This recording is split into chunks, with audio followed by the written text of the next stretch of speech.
Lady Catherine Grey, the unfortunate sister of the late Lady Jane Grey, was enjoying her life at court.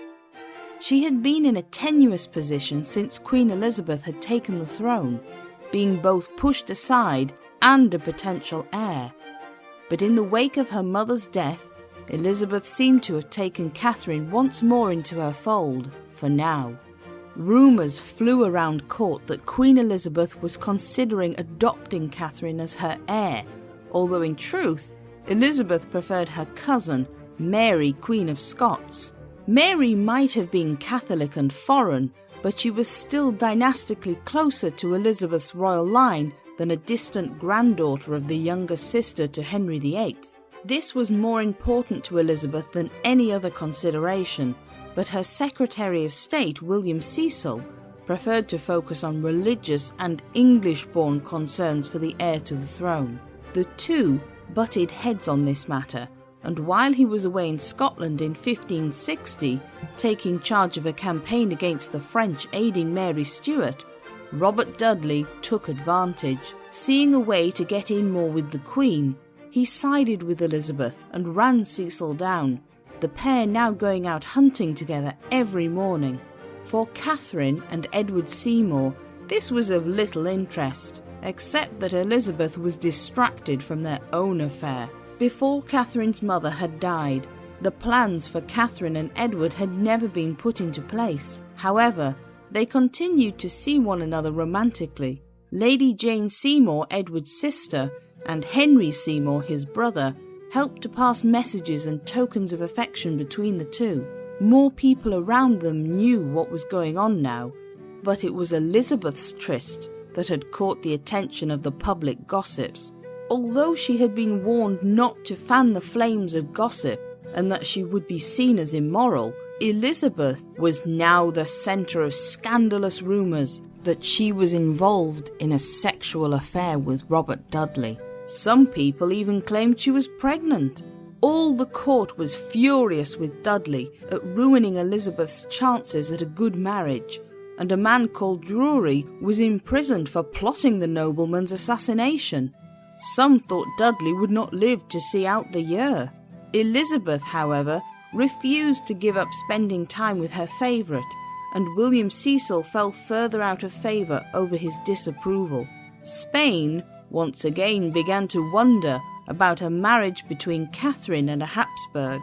Worried about Spain's interest, Cecil told the Spanish ambassador, Bishop Alvarez de Cuandra, that the Privy Council would not find another woman acceptable to rule if anything happened to Elizabeth.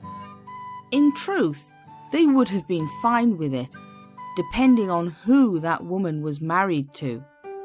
Some in the Privy Council thought Catherine should be married to the Earl of Arran, leader of the Scottish Protestants and Mary, Queen of Scots' cousin. However, her romance with Edward Seymour was also considered suitable. He was descended from Edward III.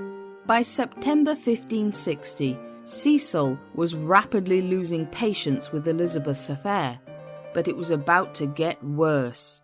Robert Dudley's wife, Amy, was found dead. She was found at the base of a staircase at Cunmore Place, only 28 years old. The coroner's judgment was that of misfortune, but as it had happened at the home of one of Dudley's friends, Sir Richard Verney, and she had only fallen 8 steps, hardly enough to break a neck, surely. Add in the fact that Dudley's relationship with Elizabeth was so public, and almost everyone suspected foul play.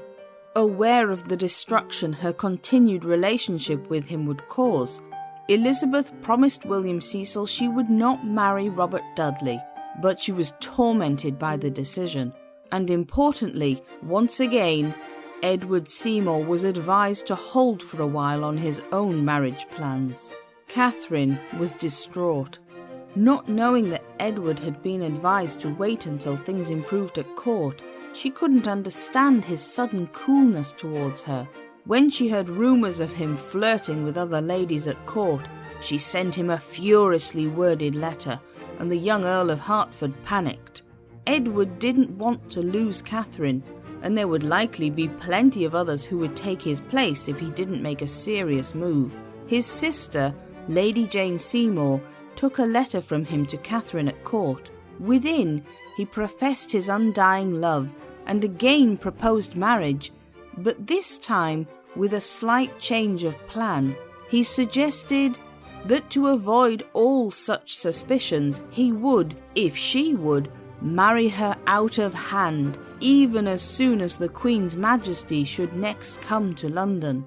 Edward was now, it seemed, in a hurry. They met secretly at Jane's private chambers at court, made a formal betrothal to one another, and Edward gave Katherine a pointed diamond ring, which she kept until she died. The pair decided to marry as soon as the Queen had left the palace. Hasty enough would have been getting betrothed without asking Elizabeth's permission, but to marry without her knowledge was courting danger. When the couple heard news that Elizabeth had left Whitehall for Eltham to hunt for a few days, they wasted no time. Feigning toothache, Katherine was given permission to stay behind with Jane Seymour as her companion. She left immediately for Edward's house on Cannon Row, where he was anxiously awaiting her arrival. Well aware of the trouble they would be in if discovered, Edward told his servants to have the day off, making sure they had left the house for the day. As Katherine arrived, Jane was sent to quickly fetch the priest, one of the many Protestant exiles who were now coming home after Queen Mary's death. He was nearby, and the ceremony was quickly set up in Edward's bedroom. The priest stood by the bedroom window, asked if they were free to marry. Receiving the answer that they were, the ceremony proceeded, and after a quick exchange of vows and a gold ring made of 5 inscribed links, Katherine and Edward were pronounced husband and wife. There was no turning back now. The priest was given a hefty tip of £10 by Jane, who had witnessed the wedding. Apparently, she made her excuses and left, as it became clear the young bride and groom wanted to go to bed. According to later testimonies, the couple then undressed in the same room they had been wedded, spending the next few hours together in bed, and only parting when Katherine had to leave for a dinner appointment at court. The newlyweds couldn't keep their hands off each other, sneaking off to rendezvous in the London palaces, Katherine's chambers, and Edward's home on Cannon Row. However, they still had to keep their marriage a secret from the Queen, and as a result, they didn't live together or even spend the night together. Although most of the court had some idea they were romantically involved, despite their impassioned denials, no one but Jane and various servants knew about their marriage. William Cecil, among those in the dark, was still worried about the relationship between Elizabeth and Robert Dudley, and those worries included Katherine. If Elizabeth wavered and married Dudley, Catherine Grey had to be the possible backup plan. To ensure Katherine was protected, Edward Seymour was persuaded to take a trip around the royal courts of Europe. No one, of course, even bothered to tell Katherine. Katherine finally learned about these plans, not from her husband, but from her sister-in-law Jane. Worried that she had fallen pregnant, Katherine asked Jane for advice, who told her there was no choice now but to tell Elizabeth, to which Edward also agreed. While hoping for the Queen's mercy was probably the best course of action at this point, Katherine did not agree and refused to tell the Queen. And sadly, just a few months later, Katherine's closest friend and confidant, Jane Seymour, passed away from an illness. She died at the end of March, still a teenager. Katherine and Edward now only had each other, and the only witness to their union had died. It was time for Edward to leave on his trip around Europe, but he repeatedly asked his new wife if she was with child or not. Uncertain and unable to speak to any woman around her who would have been sure, Katherine was only able to reply that she was unsure. Edward, pressured to leave on his trip, wrote a will, leaving lands to Katherine of £1,000 a year, as well as some cash to use on hand. He promised that, if she was having their baby, he would not tarry long from her. As he left, William Cecil reminded Katherine that developing a friendship with Edward Seymour without the Queen's knowledge was dangerous, something she would later say she wished he had stated more firmly before her marriage. While Edward went off to educate himself on the royal matters of Europe, Katherine bore her secret pregnancy by herself. In the 8th month of her pregnancy, she was still somehow hiding her condition, but she was fully aware she was soon to have a child as she felt it moving. She sent letters to Edward in France, but received no reply. Perhaps they were simply not reaching him as he moved between palaces. Perhaps he had abandoned her. She had no way of knowing. There was no one to confide in. Katherine was a young woman with no proof of her marriage, a baby whose father seemed to have abandoned it, and the Queen's wrath to deal with when it would come, inevitably, out. The young woman must have been terrified, with no one to comfort her or help her out of her situation. Katherine, therefore, became desperate.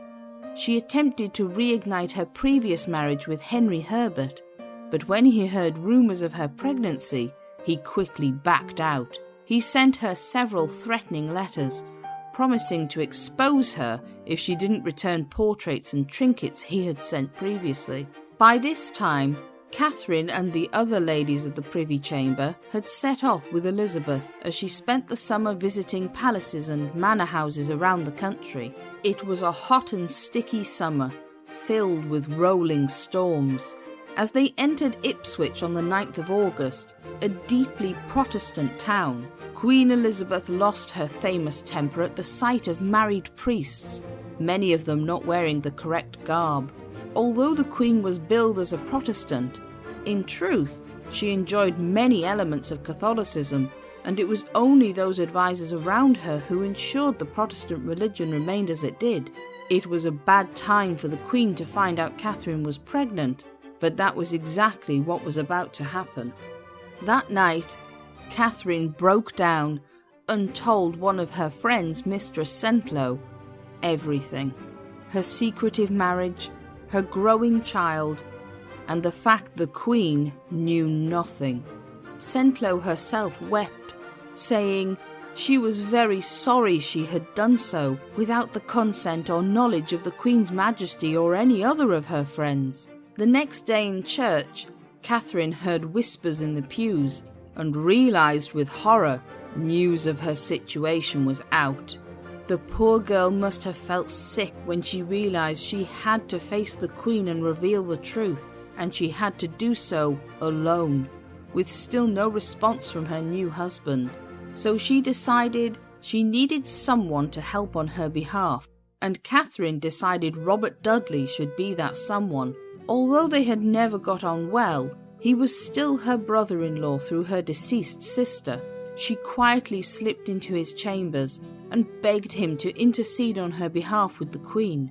Robert agreed, possibly thinking it would urge Elizabeth to marry him. It did not go well. The Queen was furious. Catherine Grey was taken to the Tower of London to be interrogated, and word was sent to retrieve Edward Seymour from abroad. Elizabeth, ever paranoid about those around her, suspected a plot. She wasn't alone.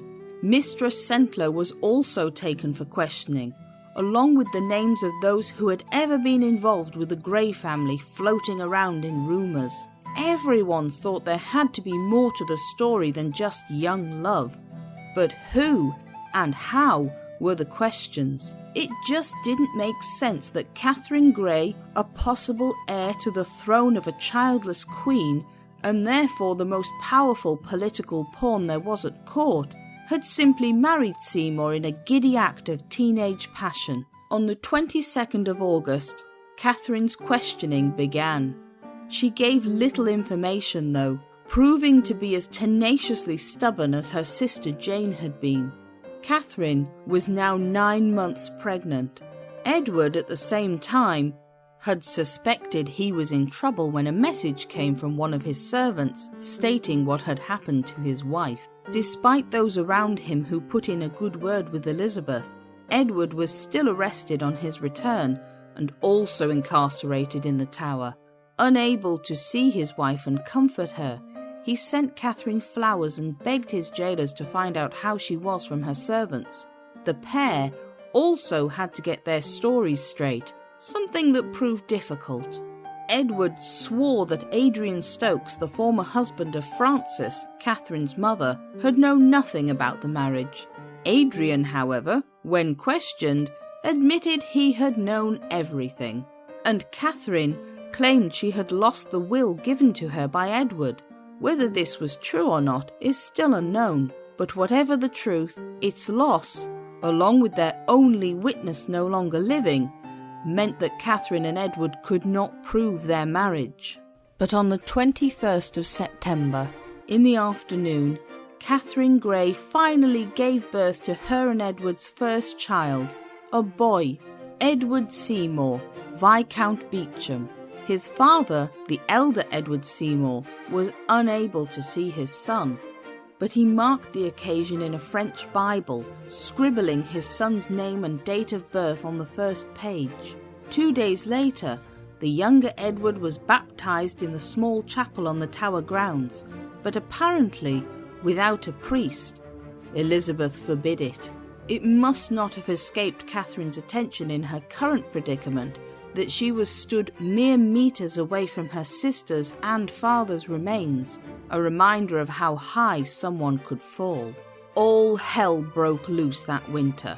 The subject of Robert Dudley's dead wife, Amy, came up once more, and he fell out with the Earl of Arundel, who was now determined to find out the truth of it and indict Dudley.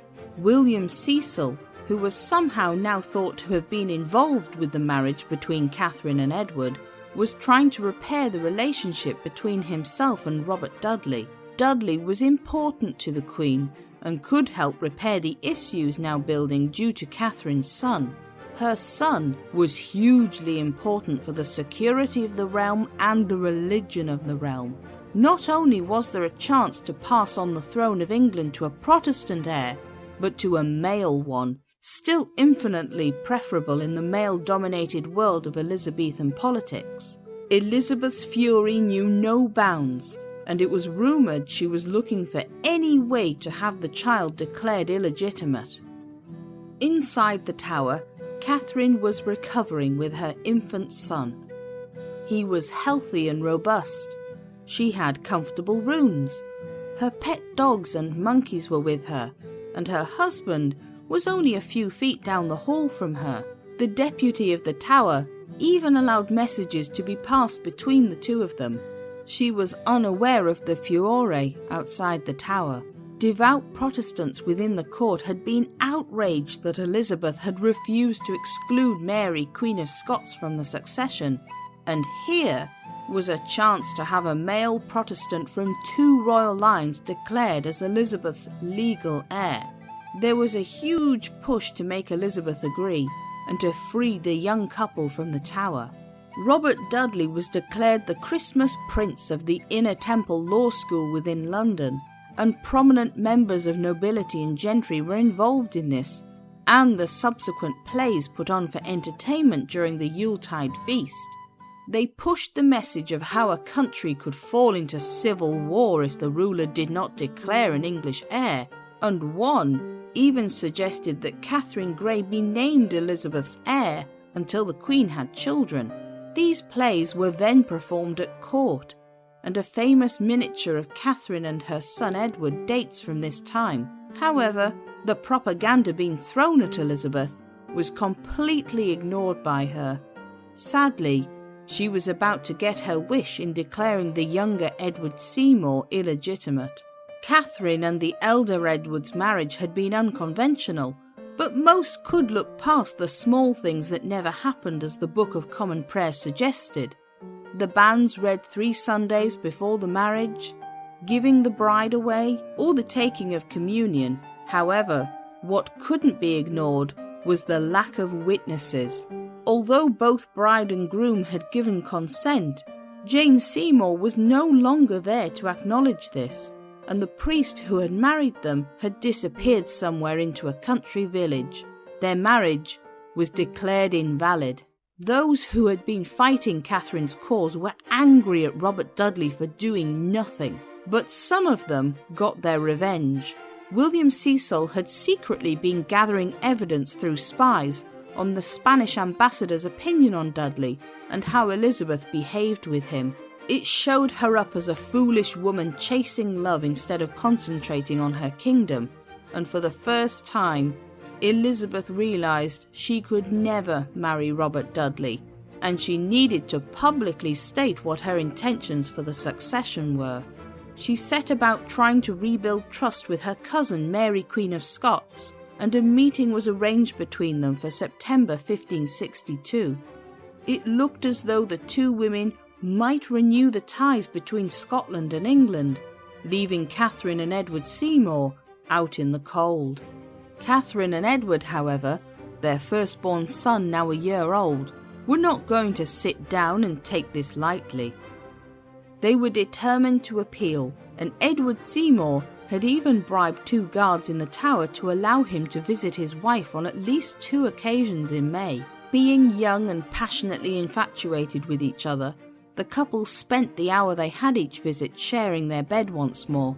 On the 3rd time Edward tried to visit, however, the guards had changed their minds and found the door locked. But Katherine could speak through her door, and she informed her husband that she believed she was pregnant a 2nd time. Edward Seymour was overjoyed. Not only was this another child with the woman he loved, it was a chance for their family to be declared legitimate. They had declared their marriage before the Archbishop of Canterbury during their questioning, and the whole court now knew of it. Their 2nd son could not be anything but legitimate, and an appeal for the younger Edward's status would surely follow. Equally, the possible friendship between Queen Elizabeth and Mary Queen of Scots was demolished in the face of war in France. News reached England of a massacre in which several French Protestants had been murdered under the orders of Mary's own uncle. The Scottish Queen immediately wrote a letter to her cousin claiming she had no part in it, but the damage was done. Their meeting was postponed to the next year, and so there was to be no political alliance between their kingdoms, and pressure mounted to name Katherine as the heir to the throne in the wake of deadly illness. Elizabeth fell ill on the 10th of October, 1562. It was clear, as she became more delirious and feverish, that this was the dreaded and often fatal smallpox. A week later, Elizabeth fell unconscious, and the Privy Chamber descended into anxious chaos on what to do for the succession of the crown. Some wanted Catherine Grey to be named as heir, following the will of Henry VIII. Some wanted the Earl of Huntingdon, Henry Hastings, but he had little royal blood. Others still favoured Mary Queen of Scots, or her English aunt, Margaret Douglas, the Countess of Lennox. It was a mess, and one made worse when Elizabeth briefly woke up, weakly stating that it was her wish Robert Dudley be made Lord Protector, swearing she had always loved him, but that nothing improper had passed between them. The Privy Council agreed publicly, but had no intention of following through on this. Finally, Elizabeth broke through the worst of her illness, and she gradually got better, recovering fully from the disease. But Parliament was more nervous than ever about who would follow her if she died. She needed to encourage a male heir, but she had no intention of changing her mind about Catherine Grey's son. She turned her attention to Henry Stuart, Lord Darnley, son of the Countess of Lennox. He was, like his mother, Catholic, but he was also Mary Queen of Scots' cousin and had been born in England. A marriage between them could unite England and Scotland. When Parliament was opened in January 1563, a petition to the Queen was read out. with Parliament humbly requesting she marry, but also that she name her heir.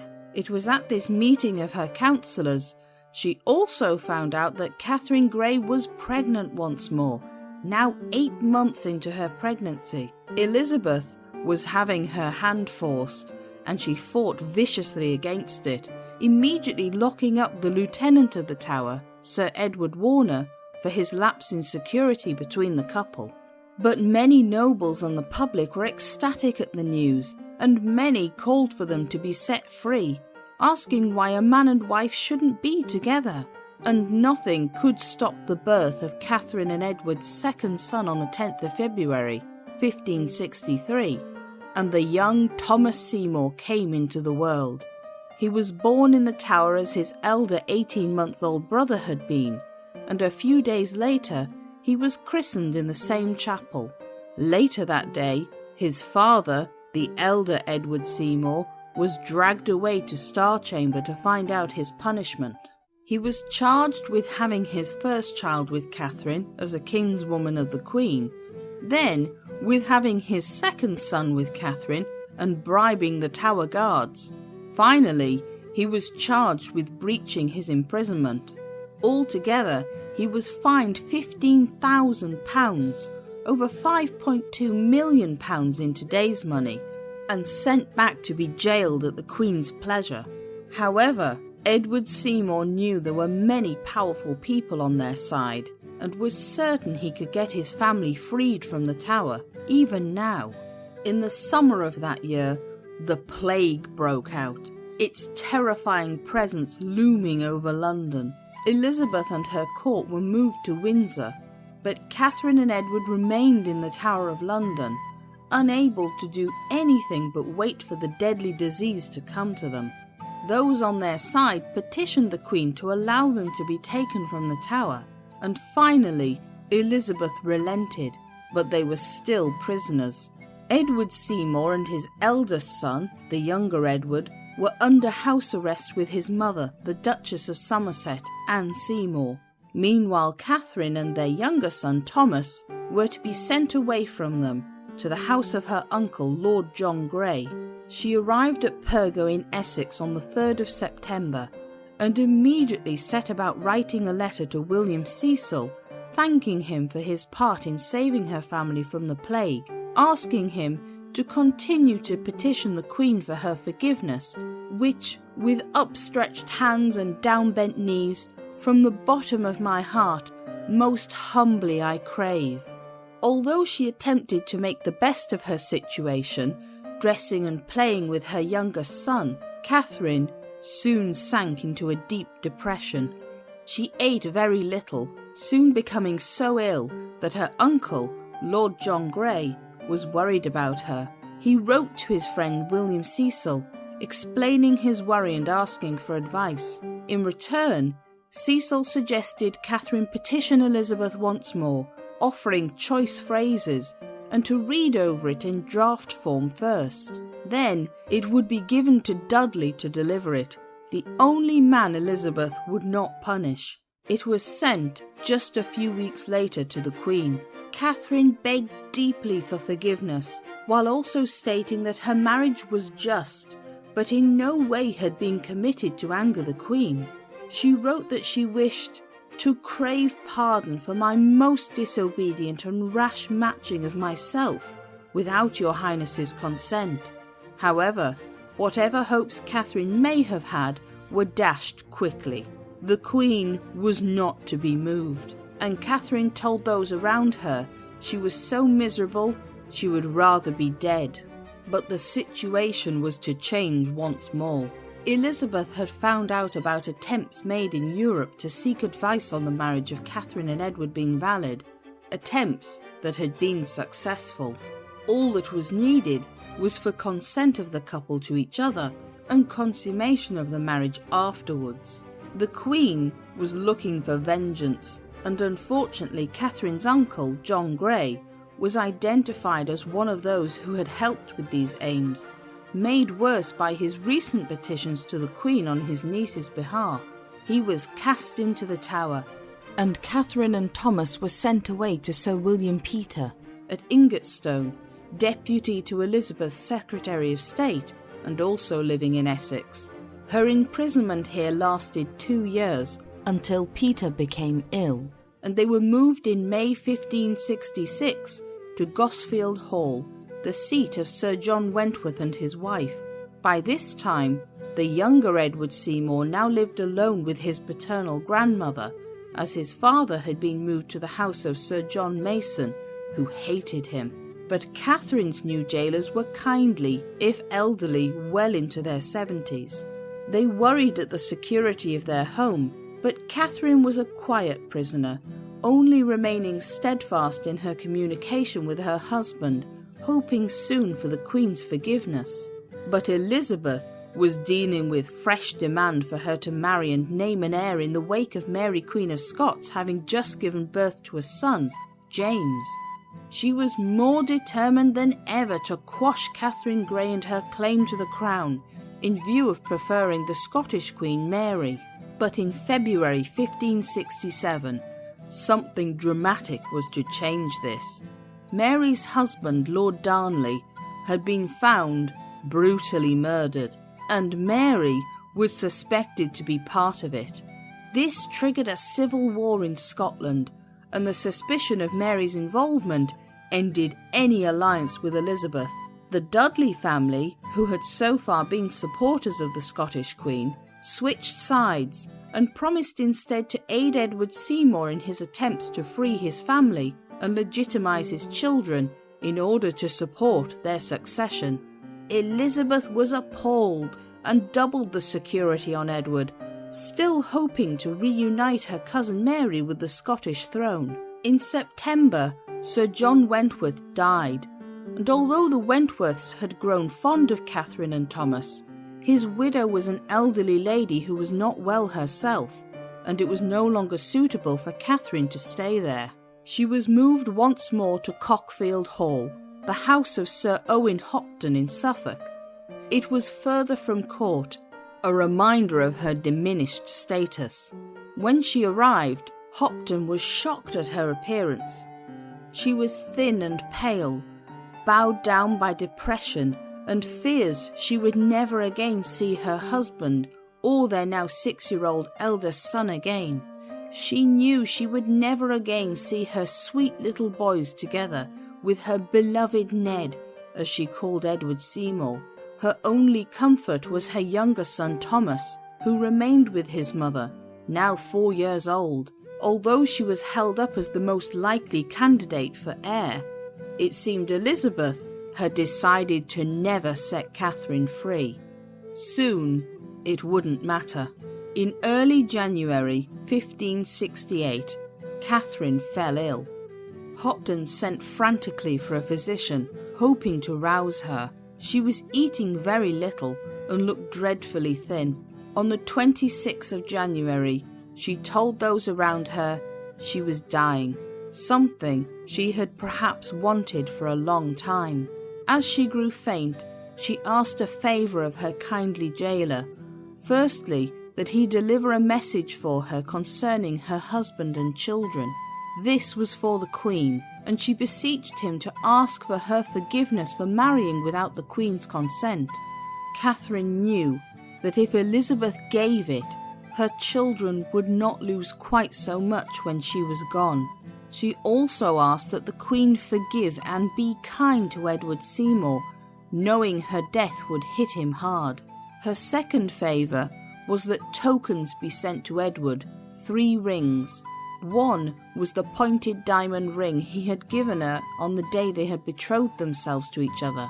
Another was her wedding ring with the 5 links, handing them both to Hopton and saying, "I pray you deliver this also unto my lord, and pray him, even as I have been unto him, a true and faithful wife, that he will be a loving and natural father unto my children." She also gave him a 3rd ring to pass on, mounted with a death's head as a reminder of mortal life, engraved with, "While I lived, yours." She then felt herself slipping away, and even as Sir Hopton ordered the maid to run to the church and ring the bells so that the villagers might pray for Lady Catherine's soul, she closed her eyes herself and died in her bed. The official statement of her death stated she had passed of tuberculosis and would explain her earlier illness, but there is a modern suggestion that she may also have purposely starved herself to death, a possible scenario in light of her depression. Her son Thomas was sent to live with his brother and paternal grandmother, the Duchess of Somerset. Elizabeth, despite the request made of a young, dying woman, never really forgave Catherine Grey. Lady Catherine was to be buried at the small Yoxford church in the village, rather than Westminster Abbey, although she was later interred with her husband at Salisbury Cathedral. Queen Elizabeth, however, could not ignore the royal bloodline of the Grey family, and Catherine was to be given a grand and solemn funeral ceremony, attended by many members of the court. Catherine's only crime had been to fall in love and make a rash decision, blinded by youth and naivety. Her punishment for that had been to never see again her beloved husband or eldest son, and to die at a young age, plagued by fears for the future of her two sons. But if Elizabeth thought the discussion of the Grey family being her heirs would disappear with Catherine's death, she was to be sadly mistaken, for Lady Mary Grey, the youngest of the sisters, was still waiting in the wings. If you enjoyed this video, don't forget to like and subscribe so you don't miss any new documentaries.